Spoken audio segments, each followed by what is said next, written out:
അതെ, നമ്മൾക്കിന്ന് എയർ ഫ്രയറിൽ അയില വറുത്താലോ? എങ്ങനെയുണ്ട് നോക്കിയാൽ കമോ.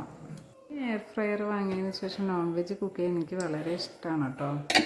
ഫിഷ് കൊണ്ടുവരിക, ക്ലീൻ ചെയ്യുക, മസാലയാക്കുക, അതിനകത്ത് വെക്കുക, അത്രയേ ഉള്ളൂ പണി.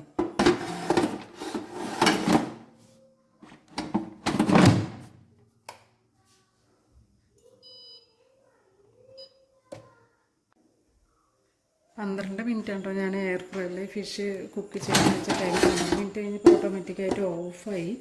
അപ്പോൾ നമുക്കിത് വേണമെന്ന് വെച്ചാൽ മറിച്ചിട്ടിട്ട് ഒന്നുകൂടെ 10 മിനിറ്റ് കൂടെ വെക്കാം. ശരിക്കും ഇത് വെക്കേണ്ട കാര്യമില്ല. ഇതിൻ്റെ സൗണ്ട് കേൾക്കുമ്പോൾ തന്നെ അറിയാൻ പറ്റും ഇത് ഏകദേശം നന്നായിട്ട് ആയിട്ടുണ്ട് എന്നുള്ളത്. അപ്പോൾ ഞാൻ എന്തായാലും ഒന്നുകൂടെ വെച്ചു.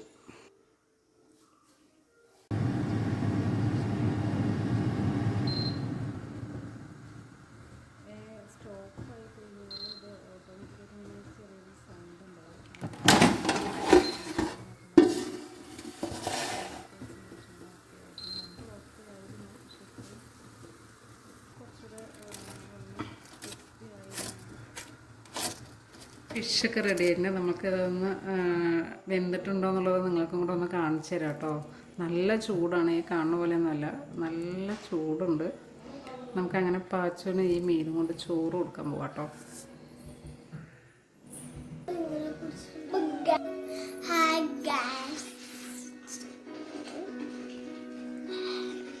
ഇന്നത്തെ വീഡിയോ ഇത്രയേ ഉള്ളൂ. അടുത്ത വീഡിയോ ആയിട്ട് കാണുവരെ ബൈ.